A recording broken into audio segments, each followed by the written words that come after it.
दोस्तों, तो आज हम फिर से डिस्कशन की ओर बढ़ते हैं। तो आज हम क्वेश्चन नंबर 101 से आगे की ओर डिस्कशन करेंगे, जो ये वर्ल्ड ज्योग्राफी का डिस्कशन करेंगे। और ये जो प्रोवाइड किया कराया गया है खान ग्लोबल स्टडीज़ के द्वारा, जो खान सर के द्वारा दिया गया क्लासरूम का टेस्ट है। तो पेन चलते क्वेश्चन शुरुआत करते हैं। तो फर्स्ट क्वेश्चन में पूछा गया है कि पृथ्वी का विषुवतीय व्यास, विषुवत रेखीय व्यास कितना है। तो पृथ्वी का जो विषुवतीय रेखीय व्यास है वो कितना है? 12,755 किलोमीटर, 12,766 किलोमीटर, 12,756 किलोमीटर, 12,856 किलोमीटर। तो इसका जो राइट आंसर हो जाएगा आपका 12,756 किलोमीटर। अगले अगले क्वेश्चन की ओर देखते हैं। अगले क्वेश्चन में बोला गया है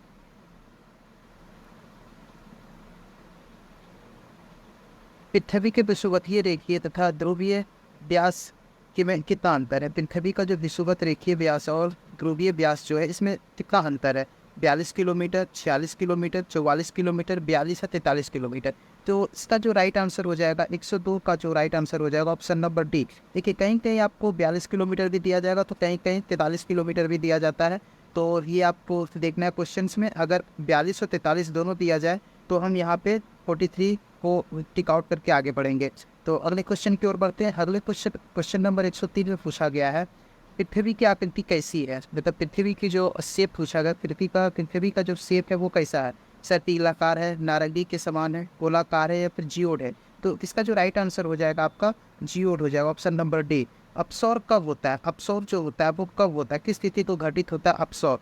तो 4 जून को होता है, 5 जून को होता है, 4 जुलाई को होता है, 5 जुलाई को। इसका जो राइट आंसर हो जाएगा 4 जुलाई। अपसौर का मतलब होता है पृथ्वी और सूर्य के बीच की जो दूरी जो मैक्सिमम होता है वो किस डेट को होता है, तो वो 4 जुलाई को होता है। अगले क्वेश्चन के ऊपर क्वेश्चन नंबर 105 में पूछा गया है।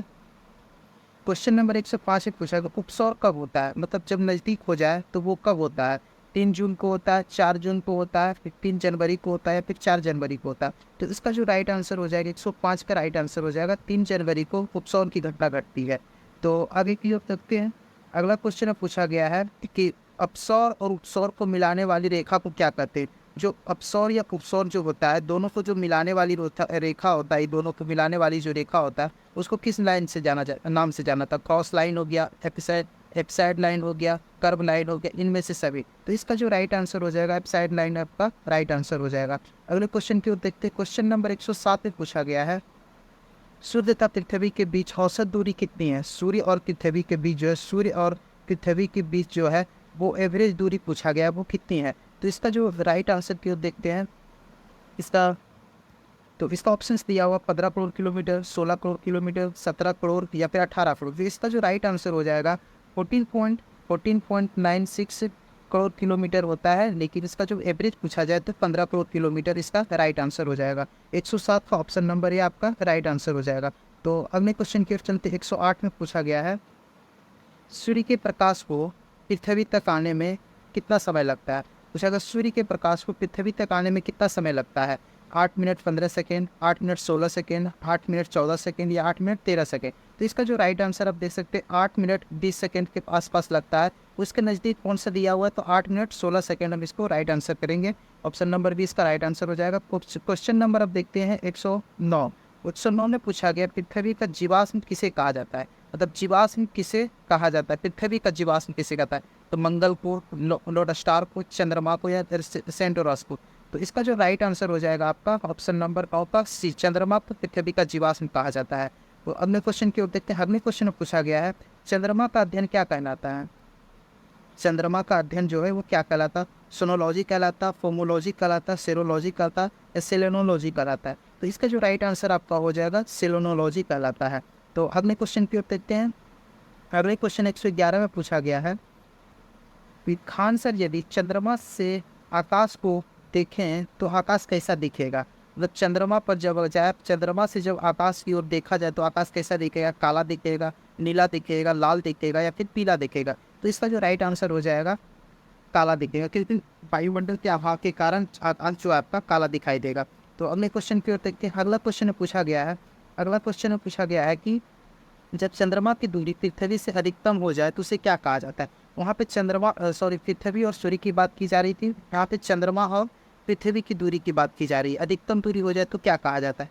अपभू कहा जाता है, उपभू कहा जाता है, अपभू कहा जाता है या फिर संभू कहा जाता है। इसका जो राइट आंसर हो जाएगा अपभू कहा जाता है।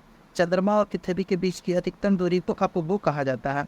तो अगले क्वेश्चन की ओर देखते हैं। अगला क्वेश्चन में पूछा गया है कि जब चंद्रमा की दूरी पृथ्वी की दूरी न्यूनतम हो जाए तो उसे क्या कहा जाता है? चंद्रमा और पृथ्वी की न्यूनतम दूरी को क्या कहा जाता है? अपभू कहा जाएगा, उपभू कहा जाएगा, अपसौर या उपसौर। तो अपसौर और उपसौर तो पृथ्वी और सूर्य के बीच की दूरी को कहते हैं, और अपभू जो हो गया वो चंद्रमा और पृथ्वी की अधिकतम दूरी को कहते हैं। तो इसका जो राइट आंसर हो जाएगा अपभू हो जाएगा, इसका राइट आंसर हो जाएगा। अगले क्वेश्चन की ओर पढ़ते हैं। जब चंद्रमा पृथ्वी की समीप आ जाए तो क्या कहते हैं? जब चंद्रमा जो है पृथ्वी के समीप आ जाए तो उसे हम किस नाम से जानते हैं? कूल मून के नाम से जानेंगे, हॉट मून, सुपर मून या फिर मून के नाम से जानेंगे? तो इसका जो 14 का जो आंसर हो जाएगा, जब चंद्रमा पृथ्वी के नज़दीक आ जाए तो उसको हम सुपर मून के नाम से जानते हैं। तो अगले क्वेश्चन की देखते हैं। हमें पृथ्वी से चंद्रमा का कितना भाग दिखाई देता है? मतलब जो हम पृथ्वी पे हैं, पृथ्वी के मानव को या हम लोगों को पृथ्वी से चंद्रमा का कितना भाग दिखाई देता है? 59%, 60%, 70 या 80%? तो इसका जो राइट आंसर हो जाएगा 59%। पृथ्वी से चंद्रमा का जो भाग दिखाई देता है वो मात्र हमें 59% ही दिखाई देता है। तो अगले क्वेश्चन की ओर बढ़ते हैं। अगले क्वेश्चन में पूछा गया है 115, 116 क्वेश्चन की ओर देखते हैं। 116 में पूछा गया है 116 में पूछा गया चंद्रमा का आकार में परिवर्तन दिखना क्या कहलाता है? जब चंद्रमा का जो आकार है उसमें परिवर्तन होता है तो उसको हम किस नाम से जानते हैं? सुपर मून की नाम से जानते हैं, अपसौर के नाम से जानते हैं, चंद्रमा की कलाएं या फिर सभी? इसका जो राइट आंसर हो जाएगा चंद्रमा की कलाओं के नाम से जाना जाता है। सूर्य ग्रहण कब होता है? जब सूर्य ग्रहण कब किया जाता है? अमावस्या को, पूर्णिमा को, शुक्ल पक्ष पे या कृष्ण पक्ष? सूर्य ग्रहण कब लगता है? तो अमावस्या को लगता है। तो फिर चलते हैं अगले क्वेश्चन की ओर देखते हैं। क्वेश्चन नंबर 118 में पूछा गया है 60 न्यूटन के खान सर का भार चंद्रमा पर कितना होता है? तो आपको पता होगा कि चंद्रमा जो है, चंद्रमा पृथ्वी के भार का 1/6 होता है। तो फिर हम देखते हैं इसका जो राइट आंसर हो जाएगा, आपको पता ही चल गया होगा कि ऑप्शन नंबर डी आपका राइट आंसर हो जाएगा। 1/6 तो वो 60 kg का 1/6 कितना हो जाएगा? 10 kg होगा। चंद्र ग्रहण कब लगता है? चंद्र ग्रहण जब लगता है वो कब है? अमावस्या को लगता है, शुक्ल पक्ष को, पूर्णिमा या कृष्ण पक्ष को? तो इसका जो राइट चंद्र ग्रहण कब लगता है? तो पूर्णिमा को लगता है। अगले क्वेश्चन की ओर बढ़ते हैं। शुक्ल पक्ष कितने दिनों का होता है? जो शुक्ल पक्ष होता है वो कितने दिनों का होता है? 10 दिन का, 12 दिन का, 14 या फिर 18? तो इसका जो राइट आंसर हो जाएगा 14 दिन होगा। पूर्णिमा। इसके बाद पूछा गया है अगला क्वेश्चन, पूर्णिमा से अमावस्या की यात्रा को क्या कहते हैं? पूर्णिमा से जो अमावस्या की यात्रा होती है, मतलब पूर्णिमा से अमावस्या की यात्रा को क्या कहा जाता है? शुक्ल पक्ष कहा जाता है, कृष्ण पक्ष, पूर्णिमा या अमावस्या? तो इसी की 21 का जो आंसर हो जाएगा वो कृष्ण पक्ष कहलाता है। तो अगले क्वेश्चन पे बढ़ते हैं। अगला क्वेश्चन पूछा गया 1 महीना में 2 पूर्णिमा, मतलब 1 महीना में 2 पूर्णिमा अगर हो जाए तो दूसरी पूर्णिमा को हम क्या कहेंगे? ब्लू मून कहेंगे, ग्रीन मून कहेंगे, ब्लैक मून या रेड मून कहेंगे? इसका जो 22 का आंसर हो जाएगा उसको हम ब्लू मून के नाम से जाना जाता है। तो चंद्रमा पर कौन सा मैदान है, मतलब कौन सा पिंड है? तो क्वेट का मैदान, मारिया का मैदान, ईडन गार्डन या गांधी मैदान? गांधी मैदान नहीं, ईडन गार्डन। तो क्वेट का मैदान या फिर मारिया का मैदान, इन दोनों में कंफ्यूजन है। तो 50-50 में देखते हैं तो मानते हैं मारिया का मैदान है। चंद्रमा पे जो है वो मारिया का मैदान उपस्थित है। ग्रहण का मुख्य कारण क्या होता है? जब चंद्र ग्रहण या सूर्य ग्रहण जो भी होता है उसका मुख्य कारण क्या होता है? प्रकाश का सीधा प्रवाह, प्रकाश का उल्टा प्रवाह, प्रकाश का तिरछा प्रवाह या फिर प्रकाश का ऋजु रेखीय प्रवाह? तो इसका जो राइट आंसर हो जाएगा ऑप्शन नंबर ए, प्रकाश का सीधा प्रवाह ही ग्रहण का मुख्य कारण होता है। तो अगले क्वेश्चन की ओर बढ़ते हैं। अगला क्वेश्चन में पूछा गया है जब सूर्य, पृथ्वी तथा चंद्रमा तीनों एक सीख में आ जाए तो क्या होता है? सूर्य, चंद्रमा और पृथ्वी जब तीनों एक लाइन में आ जाए तो उसको हम क्या कहते हैं? सिजवी कहते हैं, रिजवी कहते हैं, ग्रहण कहते हैं या फिर मिजवी कहते हैं? तो इसका जो राइट आंसर हो जाएगा इसको हम सिजवी के नाम से जाना जाता है, सिजवी कहते हैं। तो चंद्रमा का तल पृथ्वी के तल से कितना डिग्री उठा हुआ है? बोला गया चंद्रमा का जो तल है वो पृथ्वी के तल से कितना डिग्री उठा हुआ है? तो इसका जो राइट आंसर हो जाएगा तब 5 डिग्री, 10 डिग्री, 12 डिग्री या फिर 15 डिग्री? तो इसका जो राइट आंसर हो जाएगा 126 का आपका ए, ऑप्शन नंबर ए, 5 डिग्री उठा हुआ है। तो आगे की ओर बढ़ते हैं। क्वेश्चन नंबर 127 में पूछा गया है पूर्ण सूर्य ग्रहण के समय सूर्य किस वलय के समान दिखता है? उजला वलय, लाल वलय या नीला वलय, हीरक वलय? तो इसका जो राइट आंसर हो जाएगा वो हीरक वलय के नाम से जाना जाता है।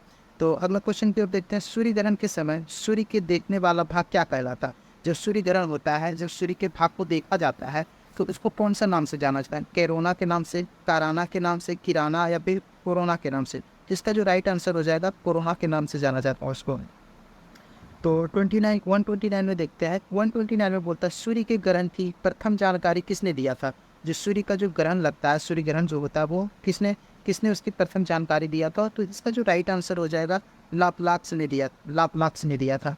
तो 130 में देखते हैं सूर्य की परिक्रमा के दौरान पृथ्वी सूर्य से अधिकतम दूरी किस महीने में होती है? जब सूर्य की परिक्रमा के दौरान पृथ्वी सूर्य से अधिकतम दूरी किस महीने में होती है? सूर्य अधिकतम दूरी कब होती है? मार्च में होता है, जुलाई में, सितंबर या फिर नवंबर में? तो 130 का जो राइट आंसर हो जाएगा ये 4 जुलाई वाला ऑप्शन सही होगा। जुलाई के महीने में अधिकतम दूरी पे होता है। तो क्वेश्चन नंबर 131 की ओर बढ़ते हैं। 131 में पूछा गया है पृथ्वी के अंदर पिघले पदार्थ को क्या कहते हैं? लावा कहते हैं, बेसाल्ट कहते हैं, ऑब्सिडियन कहते हैं या फिर मैग्मा कहते हैं? तो 131 का जो आंसर हो जाएगा आपका मैग्मा कहते हैं। पृथ्वी के अंदर पिघले पदार्थ को क्या कहते हैं? मैग्मा कहते हैं। तो फिर चलते हैं लावा के ठोस होने के फलस्वरूप पृथ्वी के अंदर निर्मित चट्टान को क्या कहते हैं? लावा जब निकलता है भूकंप के दौरान, ये ज्वालामुखी, तो उसमें जब ठोस पदार्थ हो जाता है, जब अंदर निर्मित चट्टान को हम क्या कहते हैं? प्लूटोनिक चट्टानें कहते हैं, वॉल्केनिक कहते हैं, रूपांतरित कहते हैं, परतदार कहते हैं? इसका जो राइट आंसर हो जाएगा इसको प्लूटोनिक चट्टानें कहते हैं। अगला क्वेश्चन, माउंट एटना क्या है? तो माउंट एटना जो है एक पर्वत है, एक पर्वत शिखर है, एक ज्वालामुखी है या फिर एक पठार है? तो इसका जो राइट आंसर हो जाएगा एक ये पर्वत शिखर है। माउंट एटना क्या है? एक पर्वत शिखर है। माउंट एटना कहाँ है? तो इटली में पाया जाता है। इटली में माउंट पर्वत शिखर है। ज्वालामुखी पर्वत माउंट सेंट हेलेंस कहाँ स्थित है? माउंट सेंट हेलेंस जो एक ज्वालामुखी पर्वत है वो कहाँ है? चिली में है, जापान में है, फिलीपींस में, यूएसए में है। तो इसका जो राइट आंसर हो जाएगा यूएसए में माउंट सेंट हेलेंस जो है वो यूएसए में स्थित है। मौना लोआ उदाहरण है किसका? मौना लोआ जो है तो किस चीज़ का उदाहरण है? मौना लोआ तो जानते हैं ज्वालामुखी है, वो सक्रिय, शांत है, प्रसुप्त है या ज्वालामुखी क्षेत्र का एक पठार है। इसका जो राइट आंसर हो जाएगा सक्रिय ज्वालामुखी। मौना लोआ कहाँ पाया जाता है? मौना लोआ जो है वो हवाई द्वीप यूएसए में स्थित है। तो अगला क्वेश्चन की ओर बढ़ते हैं। संसार का सर्वाधिक सक्रिय ज्वालामुखी कौन सा है? संसार का सक्रिय ज्वालामुखी कौन सा? कोटोपैक्सी है, फ्यूजियामा, किलायू है या फिर वेसुवियस है? तो इसका जो राइट आंसर हो जाएगा किलायू कहाँ पे स्थित है? किलायू जो आपका है ये भी हवाई द्वीप यूएसए में स्थित है। तो अगले क्वेश्चन के ऊपर देखते हैं। अगले क्वेश्चन में पूछा गया किलिमंजारो क्या है? तो एक आग्नेयगिरी है, द्वीप है, श्रृंग है या फिर नदी है?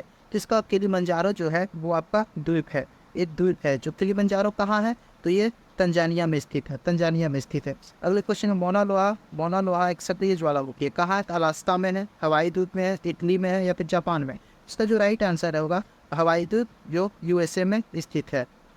अगले क्वेश्चन की ओर चलते हैं। क्वेश्चन नंबर 139 जो है 139 में पूछा गया, जब एस आकार की घाटी सीधी हो जाती है तो किसका निर्माण करती है? तटबंध का, नदी द्वीप का, अवनमन का या फिर बोकपुर झील का? तो इसका जो राइट आंसर हो जाएगा बोकपुर झील हो जाएगा। तो रिएक्टर पैमाने का उपयोग होता है किसे नापने में? भूकंप की तीव्रता, समुद्र की गहराई, अंतरिक्ष यान का वेग, किसी भवन की ऊंचाई?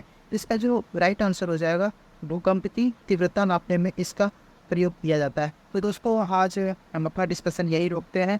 तो फिर आप कैसा लगा डिस्कशन जरूर कमेंट्स करके बताएंगे, और अगर आप मेरे चैनल पर नए हैं तो प्लीज़ सब्सक्राइब करेंगे मेरे चैनल को। धन्यवाद दोस्तों।